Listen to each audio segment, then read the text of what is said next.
जब हजरत उमर ईसाइयों की बस्ती में दाखिल हुए तो आजान, ज़ोहर की आजान का वक्त हो गया। एक सहाबी ने आजान दी, तमाम सहाबा वुजू बनाने लगे।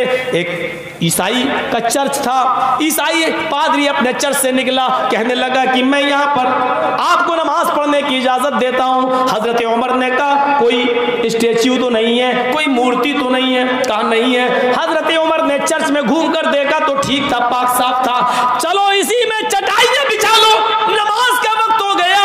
नमाज पढ़ाने के लिए हजरत उमर मुसल्ले पे खड़े हो गए। सारे सहाबा चर्च के अंदर मौजूद हैं। तकबीर हो गई है, इकामत हो गई है। हजरत उमर ने कह दिया इस्तऊ सुफूफकुम, सफ़े सीधी कर लो। अभी अल्लाहु अकबर कहने वाले थे कि अचानक कहने लगे सहाबियों जी, साथियों चटाई उठा लो। कहा क्या? नमाज बाहर पढ़ेंगे। क्यों? चलो बाहर ले गए, ग्राउंड में, फील्ड में नमाज पढ़ ली। वो ईसाई पादरी आया, अमीरुल मोमिनीन हमने तो आपको इजाजत दे दी थी, फिर क्या बात है? इजाजत दे दी थी, फिर क्या बात है कि आपने हमारे चर्च में नमाज नहीं पढ़ी? क्या हमारे चर्च में कोई गंदगी नजर आई या कोई मूर्ति नजर आई? हजरत उमर ने उस ईसाई को गले से लगाया और फरमाया नहीं मेरे भाई, तेरे चर्च में कोई गलाजत नहीं थी, कोई मूर्ति नहीं थी, उसमें मेरी नमाज हो जाती, लेकिन मैंने जानबूझकर नहीं पढ़ी। कहा क्यों नहीं पढ़ी? हमें ये खिदमत का मौका क्यों नहीं दिया? हजरत उमर ने कहा मैंने तेरी चर्च में, तेरी गिरजा में इसलिए नमाज नहीं पढ़ी। मैंने सोचा कि आई उमर, अगर आज तूने इस चर्च में नमाज पढ़ ली तो बाद में आने वाले मुसलमान, तेरे इंतकाल के बाद आने वाले मुसलमान कहीं तेरे चर्च पर मस्जिद का दावा न कर दें, तेरे चर्च को मस्जिद न बना लें। बाद में आने वाले मुसलमान ये न कहे कि इस चर्च में तो हजरत उमर ने नमाज पढ़ी थी, ये मस्जिद थी। बाद में आने वाले लोग तेरे चर्च को तोड़कर मस्जिद बना सकते थे, और हमें तेरे चर्च की हिफाजत की जिम्मेदारी मेरी है। मैं अमीरुल मोमिनीन हूँ, तुम्हारे चर्च की, तुम्हारे माबद की, तुम्हारे गिरजा की हिफाजत की जिम्मेदारी मेरी है। हजरत उमर का ये वाक़या हमें ये बतला रहा है कि अगर किसी जगह मुसलमान जिम्मेदार हैं और ज़्यादा तादाद में है, अगर हिंदुओं का मंदिर वहाँ है, ईसाइयों का चर्च वहाँ है, सिखों का गुरुद्वारा वहाँ है, तो सिखों से ज़्यादा उस गुरुद्वारे की हिफाजत मुसलमानों की जिम्मेदारी बन जाती है। हिंदुओं से ज़्यादा उस मंदिर की रक्षा करना ये मुसलमानों की जिम्मेदारी बन जाती है। ईसाइयों से ज़्यादा उस चर्च की जिम्मेदारी, हिफाजत की जिम्मेदारी मुसलमानों के ऊपर बन जाती है। इस्लाम हमें यह दर्स देता है कि दूसरों की इबादत गाहों की भी तुम हिफाजत करो। अब बताइए, अमन और शांति का इससे बेहतर पैगाम कोई दे सकता है?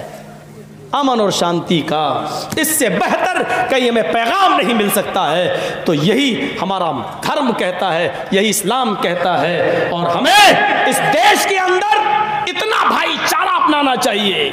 ये देश लोग लड़ाने की कोशिश करते हैं, हमारे इत्तेहाद और इत्तेफाक आप देख रहे हैं। मौलवी जर्जीस ने ये कह दिया कि जब हमसे निकालोगे, इस देश से हमें भगाओगे, जबरदस्ती खींचोगे, तो हम इस देश के लिए लड़ेंगे भी, मरेंगे भी। तो मौलवी जर्जीस भड़काऊ बयान देने वाला हो गया। मैंने ये कह दिया कि अब इस जंग को शुरू कर दिया है, अब इस जंग में या तो हम हारेंगे या जीतेंगे। जीते तो वतन मुबारक, हारे तो कफन मुबारक। ये कह दिया तो रजत शर्मा को दिखाई दे रहा है कि हम भड़काऊ बयान दिए।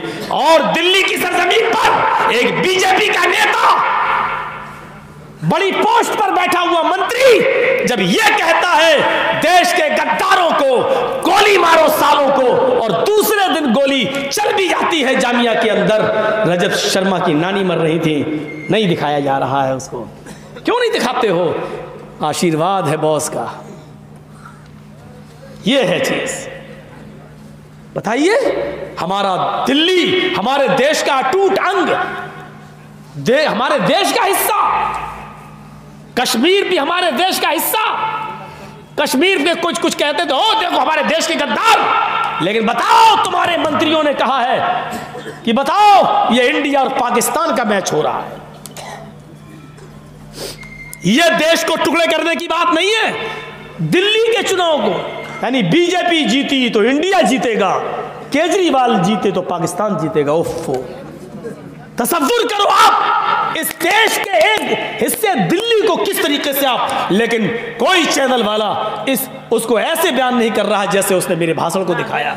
दहशतगर्दी कौन फैला रहा है, हिंदू और मुस्लिम की लड़ाई कौन कर रहा है, शाहीन बाग शाहीन बाग शाहीन बाग। अरे वहां तो प्रोटेस्ट अलग हो रहा है, शांतिपूर्वक हो रहा है। उस प्रोटेस्ट में सिख भी जा रहे हैं, जैनी भी जा रहे हैं। ये मुसलमानों की लड़ाई नहीं है, ये सीएए और एनआरसी ये हमारी अकेली लड़ाई नहीं है, ये देश के संविधान के खिलाफ है। हम जो प्रोटेस्ट कर रहे हैं कानूनी संवैधानिक तौर पर, हमें भारत का आर्टिकल 19 इसकी इजाजत देता है, हम संवैधानिक तौर पर प्रोटेस्ट कर रहे हैं, अपना विरोध दर्ज करा रहे हैं, हमें कराने का हक है। हाँ, हम सरकारी बसों को, सरकारी संपत्तियों को हम नहीं तोड़ेंगे, ये हमारा घर है, देश हमारा घर है, ये भारत हमारा मुल्क है और घर है और अपने घर का कोई नुकसान नहीं करता। लिहाजा हम भी तमाम लोगों से अपील करेंगे कि अपने घर का कोई नुकसान न करें, संवैधानिक तौर पर हम करेंगे, ये संविधान के खिलाफ है।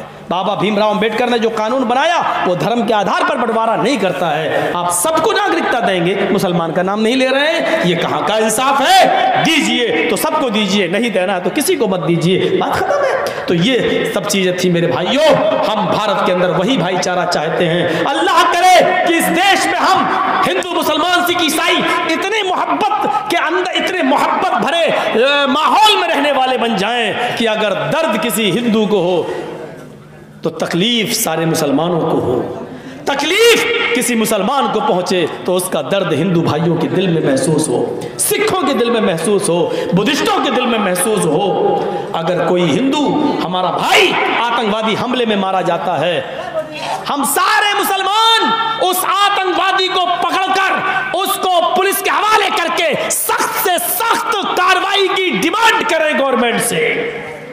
और अगर कोई मुसलमान मारा जाता है तो हिंदू भी हमारी मदद के लिए निकल आए। हम वो देश चाहते हैं कि कांटा हिंदू भाई को चुभे तो दर्द मुसलमान को अपने दिल में हो।